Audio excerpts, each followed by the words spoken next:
Hi Noon, it's Brianne, and I'm doing a little bit of a different vlog today. I'm actually doing an interview for Erika from Momslifeathome.com. I'll put a link to her blog down in the description below. And basically what she's trying to do is highlight different stay-at-home mom businesses or working mom businesses from home, and how they got started and how they were successful and different things that you've learned along the way. So I think that these are really good questions, and definitely if you are new to vlogging or you're new to watching YouTube videos, it might be helpful. Question number 1 says, tell us a little bit about yourself and how you got into vlogging. I am married to Eric and we have 3 kids. Sam is 11, Charlotte is 6, and Betsy is 4 months old. Our journey started on YouTube just following my pregnancy with our 3rd baby, and just wanted to see a little bit into our lives. The farther that we've gone into it, the more you get to see. How did I get into vlogging?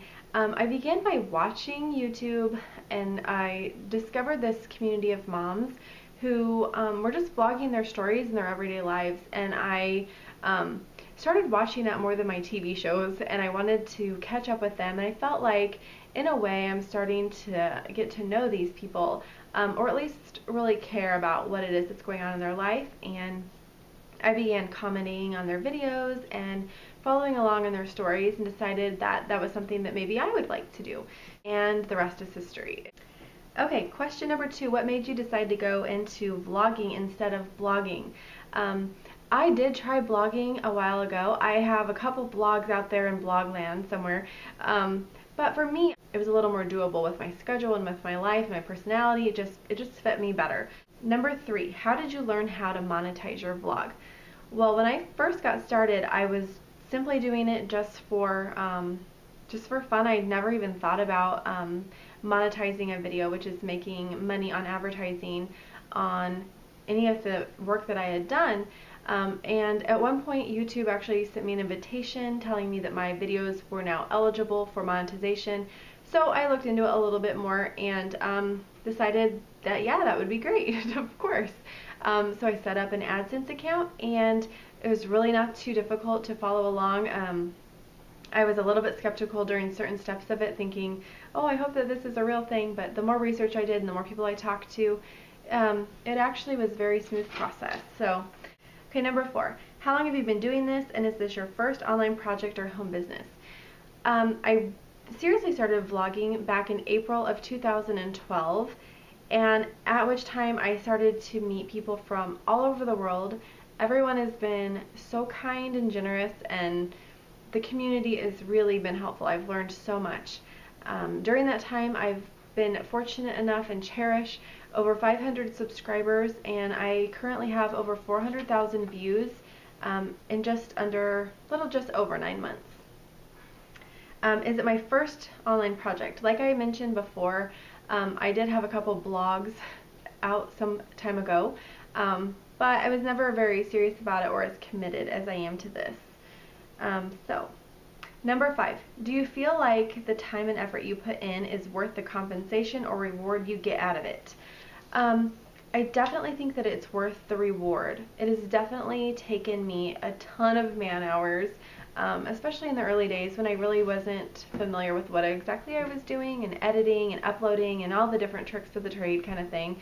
Not that I'm an expert or have it all figured out yet, but definitely if you're going into this looking for a business avenue to make a bunch of money, I think it's not as realistic as some other home businesses. For me, it's more of a hobby.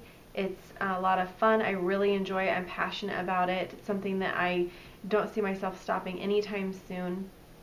And the fact that, you know, I can monetize on some of that just is a bonus. So I think more it's very rewarding what you get out of it. Okay, question number 6, where does most of your traffic come from?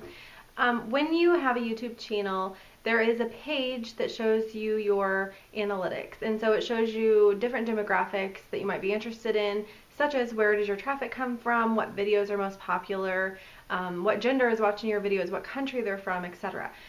Most of my traffic comes from YouTube, from within YouTube. Someone is watching a video and my video might be on the side being recommended, or someone is a subscriber who's also subscribed to me, and it shows their activity as associated with my video.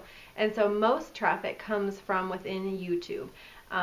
The next place that my videos get traffic is from outside sources, such as Facebook, or people sharing my videos with someone else, like, oh, hey, you might want to see this. This girl is completely insane.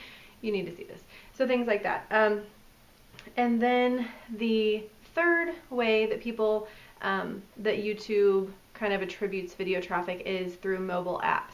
So someone is watching a video from their phone, and they kind of separate that out. Whether they were within YouTube or without YouTube, it's a completely separate source. So hope that explains that. Number 7, is there a certain area you tend to focus on?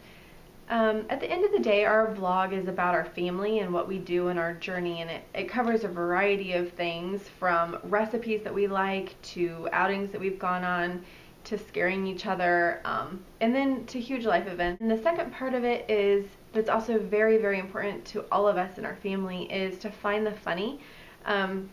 That is kind of how this whole thing got started. We were really going through kind of a rough time as a family, and I wanted to prove to myself that there really has to be something funny in my day to laugh at. And so I became bound and determined to find the funny in our day. And I realized very quickly that we laugh every single day at something. And I wanted to tell other people about that there is totally a way, no matter what you're going through in your life, that there's got to be something good to look for. And that's what we do. We talk about the serious stuff sometimes, and we joke around and act ridiculous most of the other time. We're a little unconventional, but we're okay with that. Number 8, what would you advise to other moms out there who want to get into the vlog world? I would say the very first thing that you should do is go to YouTube and start watching vlogs, and just kind of find what you think would be your niche and what you think you'd be comfortable sharing, to make sure that you know what boundaries you want to put up as far as safety, and how much of your personal life that you want to share. It used to be that I would feel like my house has to be clean, or my hair needs to be done, and then I got real and realized, I have an infant and I have 2 other kids and this busy life, and I can't always make that happen. So if I want to do videos, I have to be okay with my hair being crazy or gaining weight on camera, because that's what happens when you're pregnant, and wearing the same 4 outfits that I own over and over and over again. So there's things like that it's just a matter of whatever you're comfortable with sharing. For the most part, all of the comments that I receive are super kind and nice and encouraging. All the questions that I get, I'm fine to answer.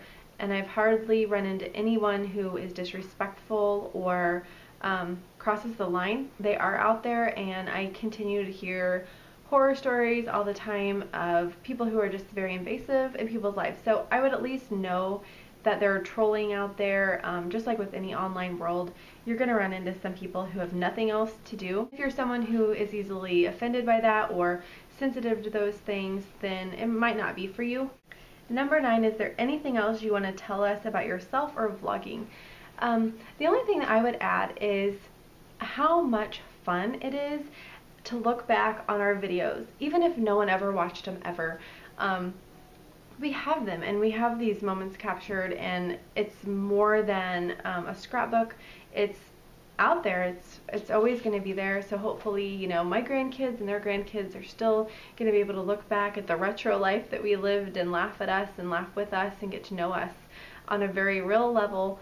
And I think there's just nothing that replaces that. And so to me, the idea of YouTube is so exciting, and it's also a really new concept as far as the world is concerned. So I just can't wait to see what else YouTube does and where it goes from here, because I really think this is just the beginning. Oh my gosh, that sounds so cheesy, but it's so true. I love it. I love the people I've met.